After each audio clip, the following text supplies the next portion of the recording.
Uncle जी, आप इस पे क्या कहना चाहेंगे? ये जो बार बार ऐसे एनकाउंटर हो रहा है, इस साजिश की तरह ही हत्या किया गया है, जिसको इनकाउंटर नहीं बोलेंगे। कोई भी आदमी, एक समाज सेवी आदमी को किसी मजबूरन अगर हथियार उठाया, उसके बाद तो सारा का सारा दोस्त मतलब सरेंडर कर गया, अपना हथियार फेंक दिया, तो आपके भारत के संविधान में कोई भी ऐसा कानून नहीं है कि जो सरेंडर करके हथियार पे उसको फिर गोली मार दो। आप इस पे क्या कहना चाहेंगे? जो हमारे होटल में ऐसा कांड हो रहा है, बेटी के साथ यहाँ पे ही वती हो गया था, उसको उस सब का इनकाउंटर नहीं हो रहा है, और जो हमारे सच्चाई के लिए नौजुवक को ऐसा हो रहा है। नीट छात्रा के जो दोषी है वो आज खुलेआम घूम रहा है, उसको इनकाउंटर नहीं कर रहा है। अगर उसको इनकाउंटर करता तो उसके बाद जो बेगूसराय की लड़की के साथ जो अपने पिता के सामने उसको जो खींच के लेके जा रहा था, तो प्रवृत्ति उसका नहीं होता।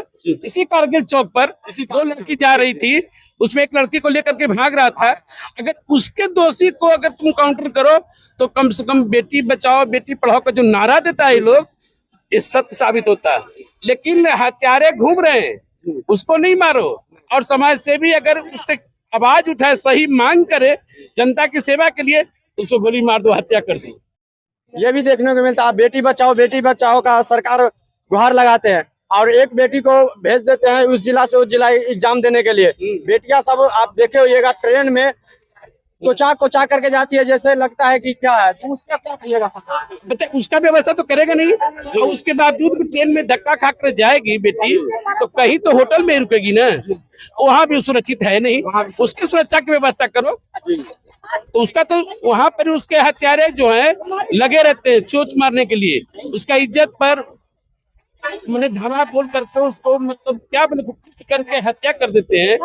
बच्ची को अपने पिता के सामने लेके भागता, कोई या बाप ना ले जाएगा, भाई ले जाएगा उसको परीक्षा देने के लिए, उसके सामने इस तरह का काम करता, उसको हत्या नहीं करेगा, समाज से हत्या कर देगा। सवाल का इनकाउंटर किए, जैसे सवाल ये भी बन रहा है कि एक बेटी के साथ अपना बाप के साथ बेटी हाँ साथ में गया, उसके बाद भी सुरक्षित देंगे। ये तो व्यवस्था यहाँ सरकार की है। बेटी बाप के साथ सुरक्षित है, किसके साथ सुरक्षित है? सोचिए, ये तो सोचने की बात है, सरकार को यही तो सोचना चाहिए।